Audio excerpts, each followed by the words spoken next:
Okay, everybody. Trying a different microphone on this one. Hopefully, it'll eliminate more of the background noise, like my computer and my clicking and heavy breathing and all that crap. Okay. So, where we left off. So where we left off was we have our crate and it's got a UV texture, our UV layout rather. So, if you go into your UV texture editor, you can see your UVs all laid out nice, pretty. So essentially what this means is now we're going to create a texture which occupies this space and applies to our object. Now, the way we're going to do this is by using Photoshop, a program called Crazy Bump, which is not free, unfortunately. There is a free trial version, but it's definitely something that you'll use often, so consider buying it or getting it by some other discrete means, possibly. And I think that's going to be it for now. There's certainly many more texturing programs. A lot of them are going to be starting to use PBR rendering, like we talked about in class, which is physically based rendering, and it's really cool. I might show you a program a little later on that's pretty much brand new and really cool. But for now, we're going to be sticking with kind of the older methods. So what I want to do is come up with the polygons with. So I'm going to go into object mode, select my object, and then I'm going to go into polygons, and then I'm going to go right down here to UV snapshot. Now what UV snapshot is going to do is create a file that has essentially these lines in it for us. Basically it's going to create an image like this that we can use that to texture onto, and we know exactly where our pieces fit. So let's browse a spot. I don't want it in this spot because that's an old project file. Next week I'm going to show you how to set up a proper file system. This is pretty important in the game industry. We're really sticklers about naming conventions and creating correct filing systems because we work with a lot of files, and if things aren't organized well, it's very difficult to keep track of everything, obviously. So I'm going to go to 3comp. Classwork, great, and I'm going to create a new folder called textures. Click on that, and I'm going to write UV underscore snap, snapdog. Alright, and so the next thing you have to consider is how big is your texture going to have to be. In the past, a crate would probably only need a 512 or maybe even like a 256 texture size, very small. Modern video game engines are using different systems, but basically the pinnacle of the system that we're using would be probably a 1024 by 1024. Now, instead of creating this UV snap as a 1024 by 1024, we're going to do double that. And the reason is you always want to work in one multiple more of whatever you want your texture size to be. And that way, just in case your boss comes to you and say, hey, we want to make this texture a higher res. You can say, okay, well, that's alright. I have a Photoshop file which is double the size, and we can take that directly and make a much smaller version or a much larger version, no problem. It's much harder to go back and resize an image from smaller to large. And, I mean, just trust me, we're going larger, and I guess that's what I'm getting at. File format, you want to use a Targa. Targa is the industry standard for file formats for images. And we're going to scroll down. UV range 0 to 1. That means 0 to 1, 0 to 1. That's what we want. Aspect ratio. All this other stuff is fine. So I'm going to hit OK and OK. So the next thing I want to do is open up Photoshop. Now you guys might be working in an older version of Photoshop, newer, whatever. The truth is, 90% of the features in Photoshop I never even touch. Texturing work really only requires you to have simple layering, filtering layers and simple painting skills, and every once in a while a couple other features, but largely we don't use most of the features. So I'm going to go to File, Open. I'm going to find my file. Here we come. Oops. Classwork. Great. Textures. UV Snap. There it is. I'm going to open it up.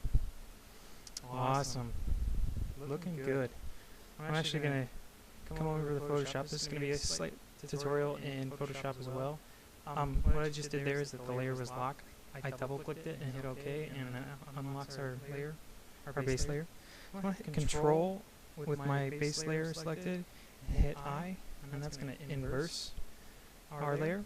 It was very helpful again to learn all of the shortcuts. I want to grab a seat real quick.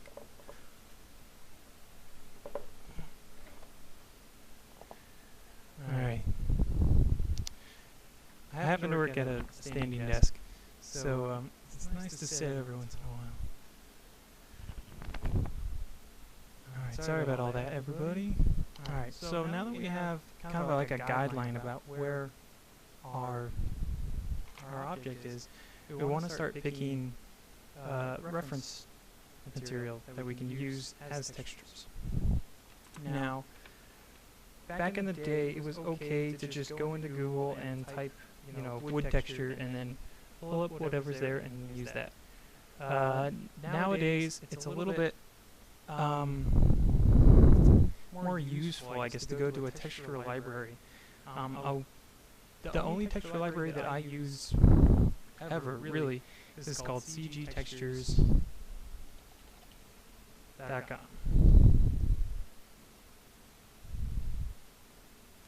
And CG Textures is really cool. You have to actually register it. You have to be a member. There's a free account, and it gives you a data cap. I think it's like 15 megabytes a day, which is not very much, to be honest. You can start downloading things like,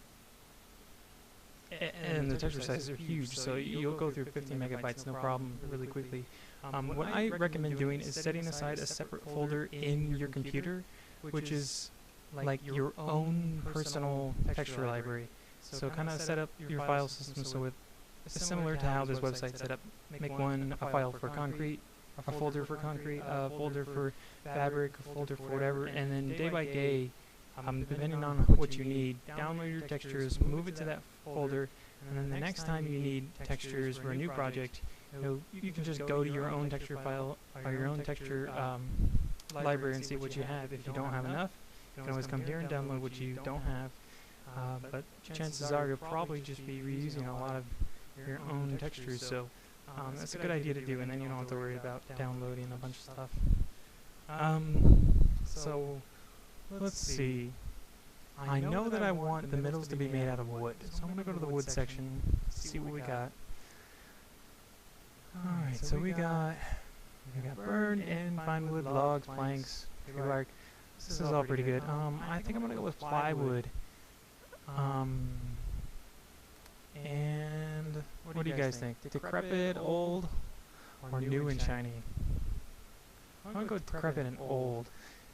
Scuffing up and making things look older and more scummy is a lot easier than making things look brand new and clean.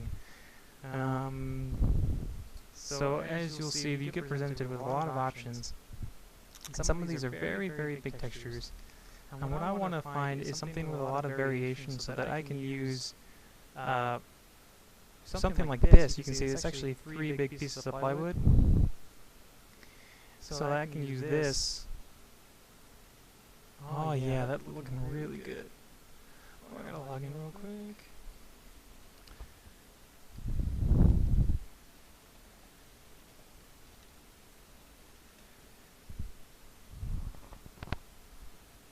Yeah, 15 megabytes, so that's not very much. I'm gonna grab the biggest possible version that I can get. Sorry, I have to keep moving this, guys. Okay, that should be better. Sorry. Okay. So I got this downloaded. I'm gonna go into show folder because I don't have cool folder set up like I said you should do. Now open a new Explorer. Ooh, what did I just grab? I'm gonna go to my texture file in my project. Classwork, create. Textures. Where the heck did it go? Plywood, there it is. Bam! Alright. Now I have that file right there. Right where I might need it later. Perfect. Next thing I'm gonna want is like some metal, right? Because I want the sides to be made out of metal. Oh, what kind of metal do I want? Let's just go back to textures. I want to find maybe some rust would be good. I'm going to open that in a new tab. I'm going to go to metal. And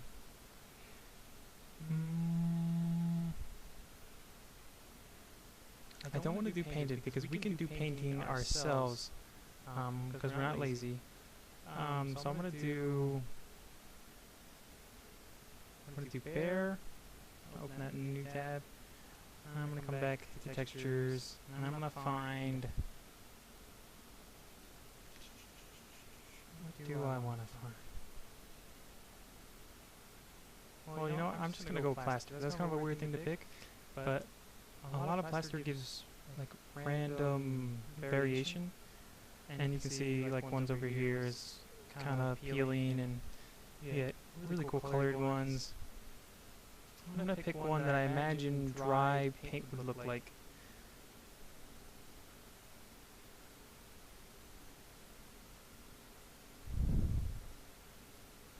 Yeah, just a little bit of variation.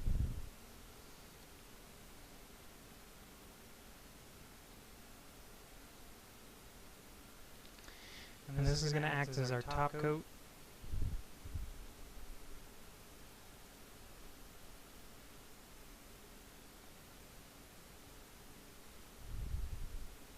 Place that in. Next thing I want, you know, I'm going to skip on the rest. I'm going to find some bare metal. These ones I use all the frickin' time. This one as well. Actually, let's go with this one for today.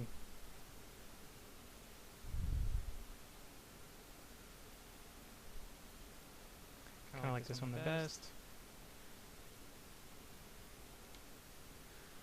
There, we've already used more than half of our textures, our memory.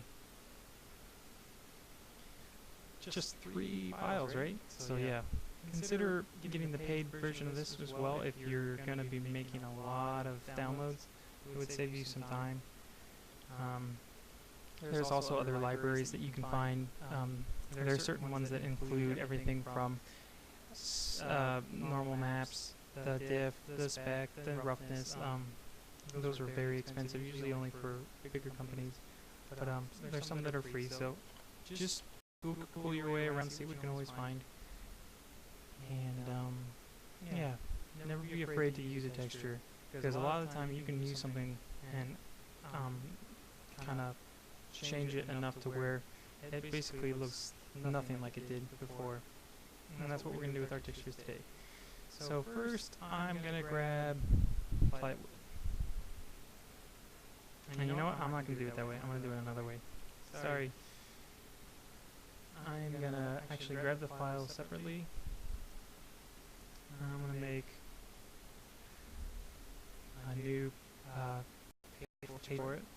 And what I'm going to do is just select these one at a time so that I know I'm getting the biggest possible version of it I can. So I want to marquee select this, and I'm going to hit Control Copy. And I'm going to come back into my file, and I'm going to hit Control V. And there we go. I'm going to hit Show Transform Controls up here so that I can rescale this. What I'm going to do is I'm going to make this one of my first panels.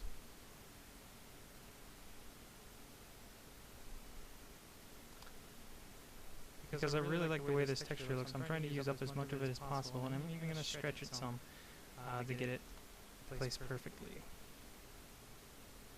Alright. That's pretty good.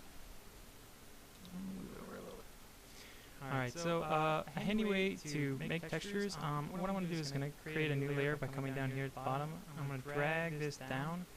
I'm going to come over here to the left and make default colors, and I'm going to hit Control Delete.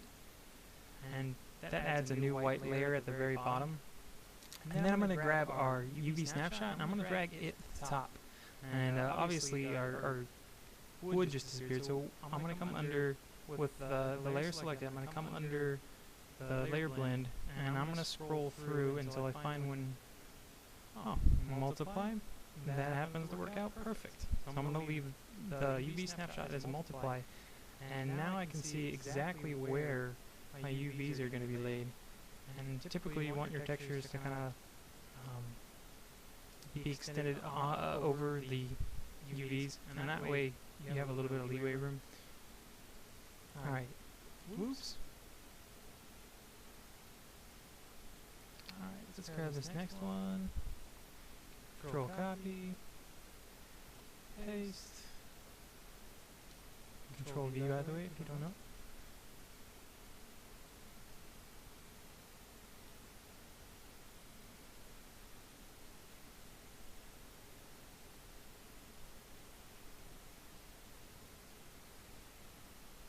Cool. And I'm going to do one more. And actually what we're doing is pretty advanced texturing right now. Normally I wouldn't be teaching you this for a couple weeks, but since I'm making a long video anyways, I wanted to show it to you right now. I hit Control Copy because it's going to be very important for you guys to learn this stuff very quickly, because like I was saying before, 3D art is getting so complex that you have to learn it very, very quickly, and you have to become proficient in photorealism much quicker than students that I went to school with did, because basically what we were being taught was mostly irrelevant now.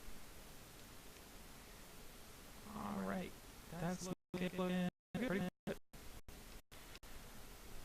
So now we got wood textures. We also have to do the end caps. I'm just gonna duplicate one of these. Rotate it. I'm gonna make this on the. I'm gonna hit enter. I'm gonna make this on the bottom.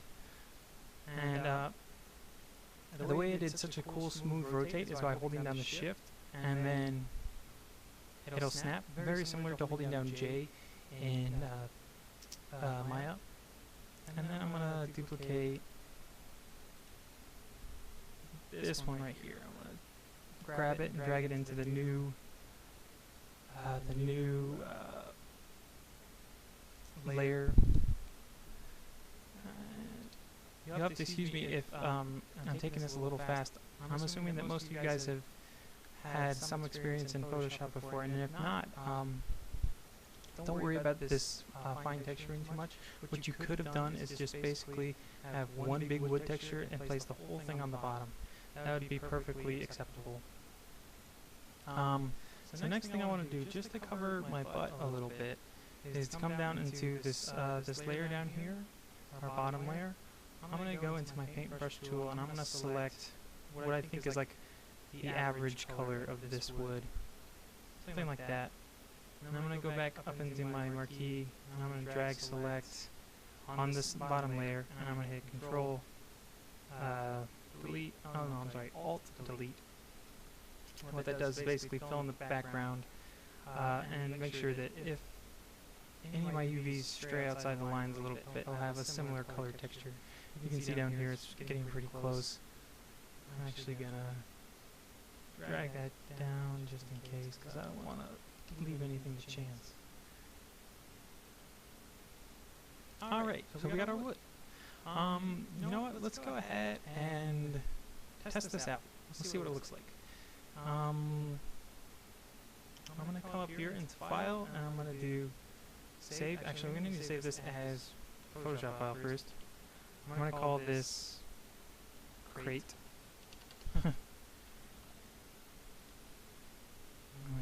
Okay. And then I'm going to do Save As, and then I'm going to come under here under Photoshop and go under Targa. And I'm going to change this to Crate _ diff. Alright, save. And now what we just did is we made a copy of this, but what you might remember is that we're making this in a larger size than what we want. So I have to go under File, and I have to open our recently saved diff file. And I just opened it. I have to go into Image, and then I have to go, Image Size, and I'm just going to go to percent, make this 50%, and I know that's a 512 by 512. I'm going to hit OK. And now you can see our resolution is much lower. At this point, what's a good idea is come up to Filter and do like a sharpen pass. I'm going to do a sharpen. Yeah, and that looks a little bit better. Because it's a lower resolution, sometimes it's a good idea to sharpen up your texture. And you'll find out what looks best the more and more you work. And I'm going to File, Save, and then I'm going to minimize. I'm going to go back into Maya. Alright, and the next thing we want to do is create a shader which is going to handle all the color for this. So the way I want to do that is I'm going to come under the layout over here, and there's one called Hypershade, and it's the one with the little squares, all this little stuff. And I'm going to close out my tools. I don't need that. And if yours doesn't look exactly like this, you might have like a little bar that comes like halfway up here. That's okay, you just close that down a little bit, and what you want to be looking for is all the different shaders up here. And there's one called Blend. Blend is a shading method that's pretty much standard for older video game engines. So we're going to click on that, and it's going to show up down here and up here. If it doesn't show down here, you can click on it. And I'm going to double click on it, and that should open up the attribute editor up here, and you'll be able to see more parameters that we can affect. So under color, I want to come under here, and I'm going to hit this little checker box, and that's going to bring up this little menu. And right here it says File. What we want to use is File. So I'm going to click on File, and now we have some brand new stuff. If you happen to deselect, it'll disappear. So the best way to get back to it is by double-clicking Blend again. You see the color, and now there's a little square right here. So you click on that, and you'll find it again. And then open up the folder, and then locate your texture file which you saved. Keep going to Capture. Textures. Create diff. Okay. Alright, we don't see anything. Lame. Well, what we have to do is turn on View Textures. So that's this little checkered box at the top. I'm going to click on that. Oh, yeah. First we have to apply this. Well, after we hit the texture thing, I want you to find your blend in the work area. I want you to, you can either grab the big one or the little one, and you mouse over it and middle mouse click, and then drag it onto your box. And then this is what you'll be greeted with. Very pretty wooden box.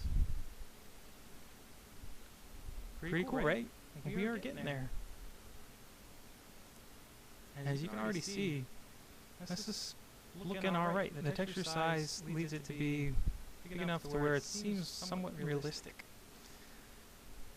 So I'm going to hit save, Control S, I'm going to minimize, and I'm going to come back into Photoshop so we can keep working. Alright, the next thing I want to do is make the metal. Now there's lots of different ways to do this. Metal has lots of different properties, and when using the old shading model, using the blend shading model, we have to do a lot of trickery to make it look more like metal. What we're going to do for now, actually I'm going to close the diff so I don't confuse it. I'm going to come back into my Photoshop file, and I'm going to select all these, the wood files. Actually, first I'm going to create a new group and call it wood, enter, and then I'm going to select all my wood, and then drop it into the folder and then close it up. So it's keeping it organized. Because when you get into things, you're going to have quite a few layers, and you definitely want to keep organized, otherwise you're going to lose track of stuff. So let's turn on our... Oh, I forgot to mention, when you save out your file, you have to make sure to turn off the UV snap tool, or you're going to have lines show up on the actual texture, and it'll be evident when you load this texture in Maya. Sorry I forgot to mention that. Alright, so our next thing is we're going to grab our metal files. So first one I want is the metal bear, which is going to act as our base. And yeah, that's kind of a cool grungy looking texture. I'm going to grab that whole thing, most of it at least, and hit Control Copy, and hit Control V. Now I'm going to scale it down. And like I was saying earlier with the wood, actually I'm going to move the wood on top of this. Like I was saying earlier with the wood, we can use one texture for all of this. You'll notice there's some weird artifact right there. Let's see if that affects. Yeah, that sort of affects that little piece of geometry there. Oops. So what I'm going to do is I'm going to select the metal, and I'm going to move it off right there. And I'm going to duplicate it, and then I'm going to move the bottom one over, just in case. And that way, this doesn't show up on any of our UVs, and it basically just saves our butts a little bit. Alright, so now we have kind of like a grungy looking mess. And that's looking pretty cool. If I was to say this right now, it would look alright. But I'm going to add one more layer to make things really cool.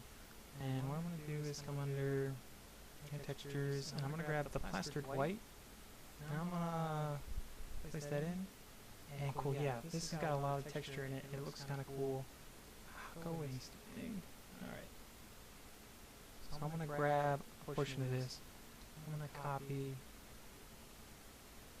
And I'm going to come down to my metal. And I'm going to paste it. And I want it just right above the metal. So what I want this to be is kind of like the paint on top of my metal. And what I'm going to do is come down to this button right here. I'm going to click on it and bring up Hue Saturation. And with this node selected, I'm going to click Control Alt and then G. And what that's going to do is apply this effect only to the layer below it, which happens to be our paint texture. So I'm going to open this up, oops, come right here, and I'm going to hit Colorize, and I'm going to choose like a shade of paint that I think is cool. Ooh, that's a little too much. How about like an army green? That looks kind of cool, right? Saturation a little bit more. Yeah, that's that cool gross green that you see in the army all the time.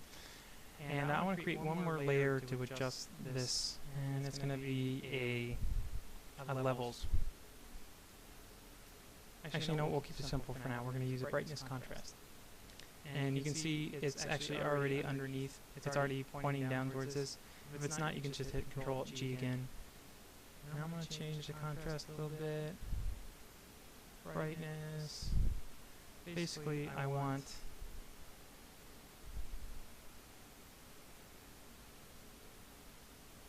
some of that kind of darker texture, but not a whole lot of it, because we have to consider this as like painted flat. So this gives us some texture in it, and it just kind of breaks it up. If you were to do it one color, that'd be fine too, but this way it just gives us a little bit more to look at. So cool. But what about the metal, right? I mean, that was pretty cool, and I kind of want to see it again.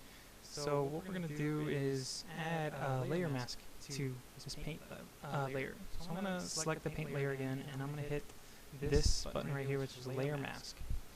What that does is it creates an invisible field which you paint on in black and white, the paintbrush tool, white being totally visible, and black being not visible at all. So I got my paintbrush tool. I'm going to increase the size with the brackets. And if I started painting right now, you're going to see that the metal starts showing up underneath. I'm going to undo that. because it doesn't look right. Well, actually, a cool feature about a mask is that if I don't like where this is looking, I can switch my colors by pressing X, and I can add that back in. So I'm going to go to a custom paintbrush that I made a long time ago.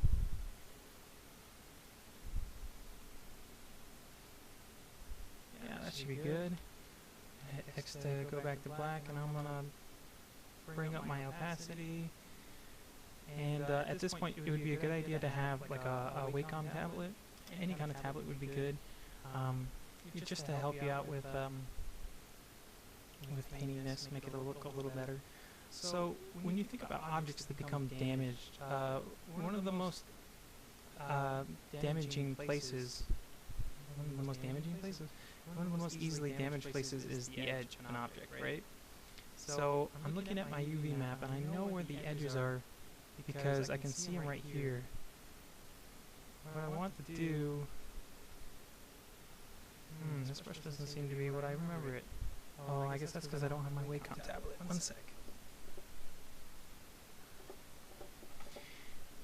Alright, so what we really want to do is kind of make our texture look like the green is being chipped away at the edges. There we go. So I'm using my Wacom tablet now. And I'm just kind of scuffing this up all along the edges. Maybe add some random scarring right here. Right here.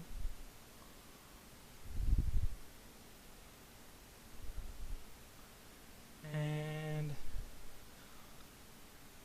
as you can see, it's not looking too great right now. It mostly looks like paint strokes.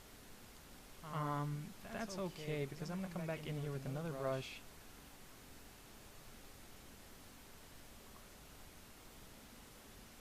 Some big scrapes on the top. I'm going to come in here with another brush, and I'm going to help texture the strokes that I'm painting in right now. So let's see, let's take a look at our brushes over here. I have this brush right here. This kind of looks like texture. I'm going to hit X to switch back to white.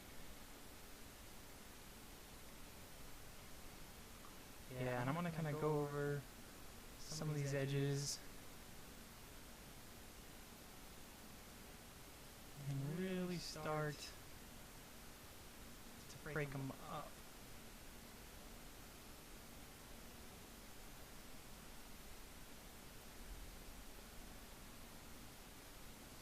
Now, I'm not going to spend too much time on this. Obviously, if I was going to spend a whole lot of time, I would definitely make this really, really nice. I would try and make these scratches look as real as I possibly could.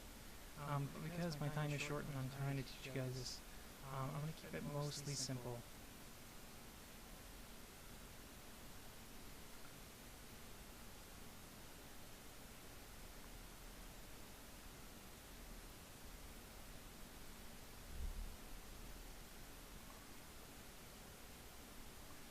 Alright, and now I'm going to create a new layer. I want to make sure it's not a part of... Oops. Let's come down here first. Create a new layer.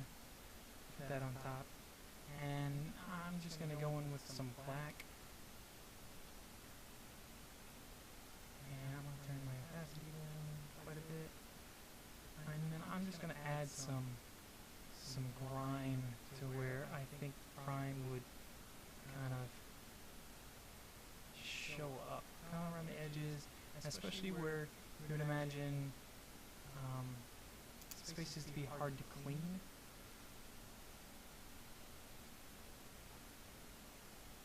Imagine this as a really dirty crate.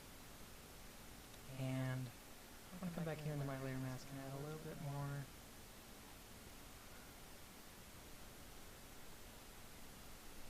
Up here.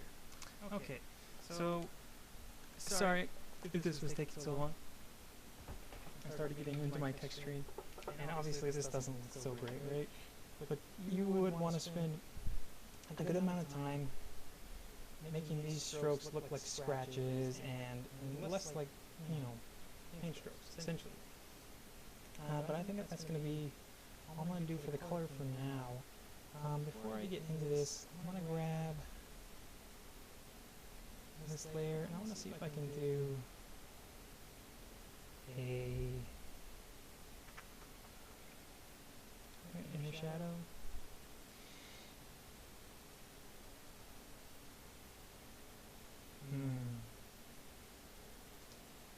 That's not quite what I want, is it? So that's making it look like this stuff is raised.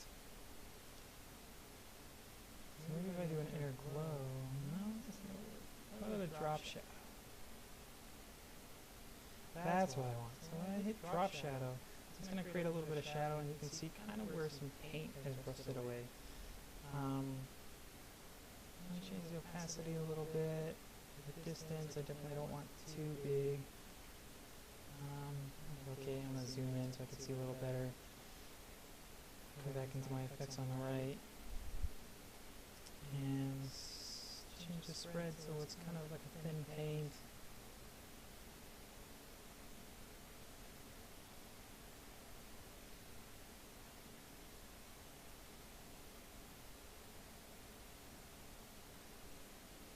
There we go, that's starting to look more like it, isn't it?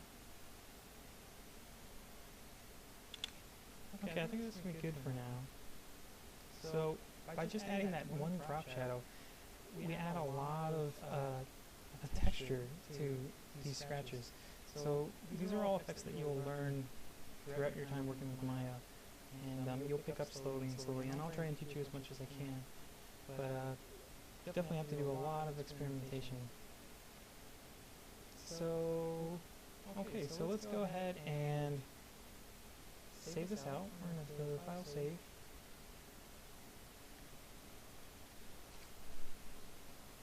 And then, well done. Okay. And we're going to go to File Save As. And I want to make it a Targa. I'm going to go under the diff, hit save. Yes please, yes please. 24 bits is what we need. That means 24 bits per channel. Per channel? No, 24 bits. Yeah. So essentially a 32-bit would be including like opacity, which we'll use in the future, and a 16-bit would just be black and white. So let's go to Open, Create Diff. Alright, and I want to make this much smaller. Image size, percent. I'm going to get half its size because I know that's 1024. Save. Alright. Now the cool thing about Maya is that we already have that texture loaded in. So all we have to do is select our blend, come over to the color, hit the little box, and hit reload. And there we go. We got our textures reloading. Alright, so you can see where, oh, you know what I forgot to do actually? Go back into the diff. I'm going to come up into filter, and I'm going to do a sharpness, just a regular sharpness. Alright. File save. And now I'm going to select this again, reload. It's a little better. So you can see now that the texture size is starting to become an issue. Now, a way to remedy this would be to, oh, you know what? Oh, I don't like those green at all. Sorry guys. I'm gonna have to change that before I stop. I'm gonna come over here into our paint layer mask, and I know that these are our slats. So I'm gonna go into the paintbrush. I'm gonna use like a normal harder brush. Opacity, I'm gonna set it up to 100. I'm just using my mouse for this.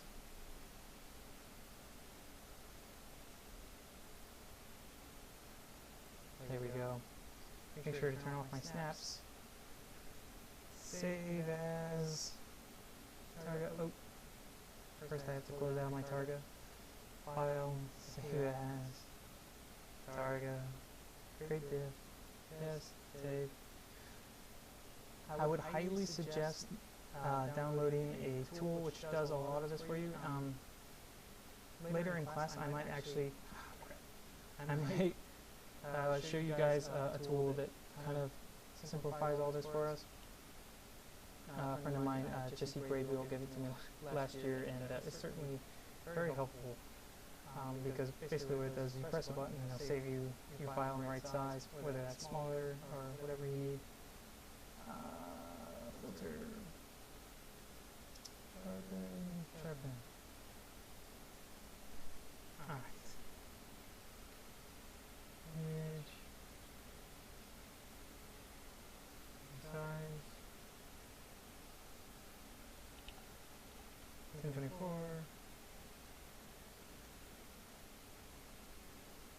I'm gonna do a smart sharp. Let's see what happens. Mount. You don't want to go too crazy, otherwise you will notice in the game engine. That looks pretty good. I'm gonna do file save. Finally. Alright. Yeah, because green it just doesn't look quite right. Alright, I'm gonna do a reload. And there we go. So you can see that this is a repeating texture, which isn't ideal. We can definitely go in and fix that later, but for now I'm going to leave it as it is. Essentially what you could do is you can move these UVs very slightly and scatter them around a little bit, rotate them in different ways. And you know, I might as well show you that. Right, UV texture editor.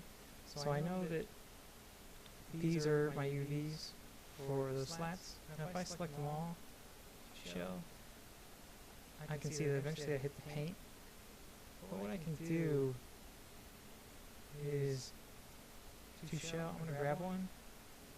I happen to be grabbing the very first one. And I'm going to flip it 180 degrees. And what you can see is that now it's not the same texture as this, it's actually reversed. So what you can do is pick and choose which ones you want. So let's say I'm going to select this one. I went into face mode. Just like this, maybe like almost every other one. And now I have all my faces in here. I can hold down Control and hit right click and then to shell. And then loop, loop, loop, loop. And there, it kind of breaks it up some. It looks kind of weird with that as wood in the background, but I'm going to leave it as is for now because we have to generate 2 more maps. Now this is going to be done a little bit easier than before. So let's go into Crazy Bump.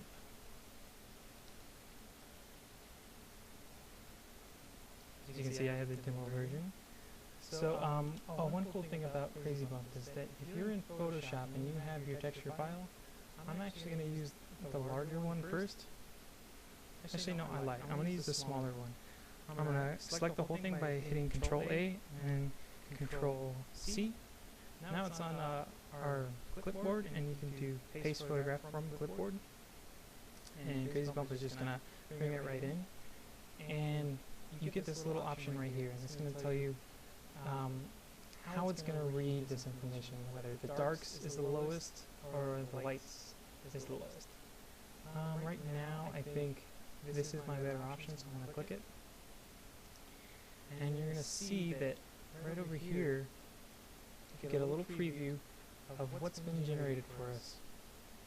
So this right here is a normal map. Crazy Bump creates these dynamically, which is a really cool feature because you can mess around with these sliders and basically fine-tune what you want. So right now it looks like I'm actually hitting the right mouse button and I can drag the light around, or I can just move it by move the box by the ball by moving around with the normal left mouse button. You can see that these scratches are actually popping out of the metal, so it's like metal was like slapped on there. So we actually want to reverse the intensity on this, and that looks more like it. And I'm going to change shape recognition. I don't really like shape recognition. I turn that off. I'm going to turn everything actually down to 0. And I'm going to start, now I have like a flat looking ball right here. And I'm going to go from very large and I'm going to work my way down. very large. Well, let's max it out. Let's see what that looks like. Actually, it doesn't make too much of a difference. So I'm going to bring that down slightly. You can see down here that it's giving it more texture than I want. And this is all very delicate work. You get an eye for it eventually. And basically by playing around with Crazy Bump so much, essentially, you can see that now those values are much too large. So I'm going to bring back my medium down. I'm bring my medium back down a little bit. And I'm going to go define. Ooh, that looks kind of neat. But I don't want that much. So I'm going to bring my very large down some more. So that's my medium. And then my fine detail. And the funny thing about fine detail in Crazy Bump is that you can either do forward and add that to the map, or reverse. So it'll let you kind of, because fine detail can mean a lot of different things in a normal map. They give you the option of plus or minus. So I think I'm actually going to probably use minus some. Basically, I want this thing to look as real as I can, and this whole time I was looking at the wood, but also it looks like the metal underneath is looking alright. And I'm going to save this. I'm going to save, and I'm going to save almost a clipboard, and then I'm going to go back into Photoshop. And instead of what I normally would do is make that in a 2048 by copying our original Photoshop file, but I just did the 1024 to save me a step. So now I'm going to do File New, and because our texture is in our clipboard, it's going to assume that we want a 1024 by 1024. I'm going to hit OK, and I'm going to hit Control V, and then there I got my normal map. I'm going to hit File, Save As. I'm going to come into Targa once more, and I'm going to call this crate underscore nor 24 bits, because we need the color in this file. Alright, and let's see what this looks like in Maya. So let's go back to our blend. I'm going to double click it, and under here you're going to see bump map. So that's what we want. We want bump mapping. So we're going to click on this, go under File, and you're going to see that you get this new menu, and it says Use as Bump. What that would mean is actually a bump map, and we're not generating bump maps, we're generating normal maps. So I have to come under Tangent Space Normals.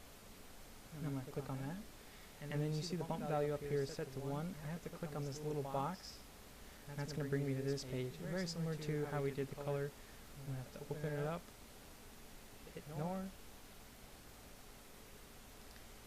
And there we go. We're starting to see bump. It doesn't look fantastic,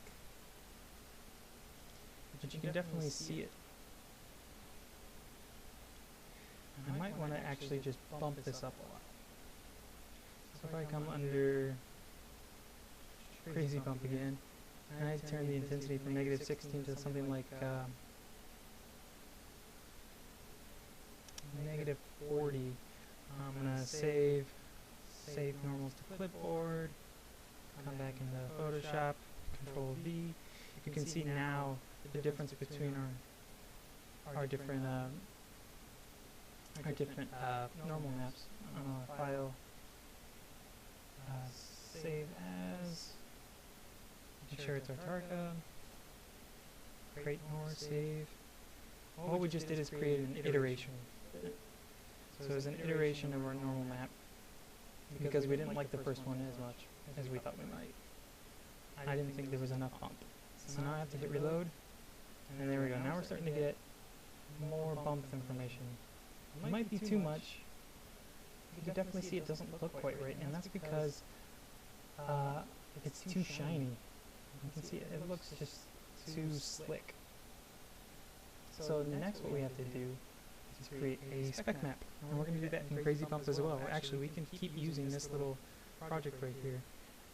and we just hop on over the specularity tab, and you can see by moving the light around where the highlights look. So specular is changing how shiny a surface is.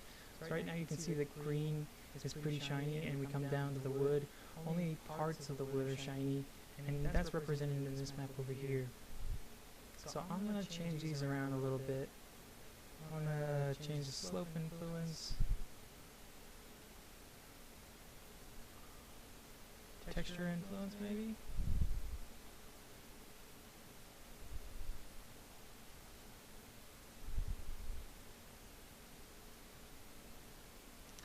And then enhance detail, that's fine. Brightness I want to turn down quite a bit because we don't want this thing to be too shiny. You can change our contrast quite a bit.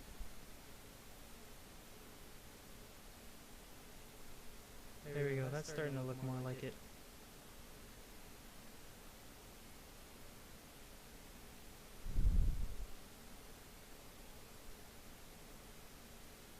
Ah yeah, that's starting to look pretty cool. This slope influence I don't like. That's better. So what we want is you can see the metal is actually a little bit shinier than the rest of the paint. That's good. That's what spec is supposed to be doing. So I kind of like the way this map looks right now. So I'm going to save this. Hit save. Save the clipboard. I'm going to come back into Photoshop. File new. 1024 by 1024. Control V. And there we go. So this is a very rudimentary specular map. It would take a lot of work to get this really right. You'd want to do it piece by piece. So essentially you would want to do the wood first, and then you would decide to do what's metal, and then you would decide to do what's paint. The way we did it was all kind of in one shot in Crazy Bump, and that's generally okay as you're starting out, but as you get better, you want to separate them out piece by piece, and we'll talk about that more later. For now, let's go ahead and save as. Come back down to Targa, and we're going to call this Create underscore spec, and save it.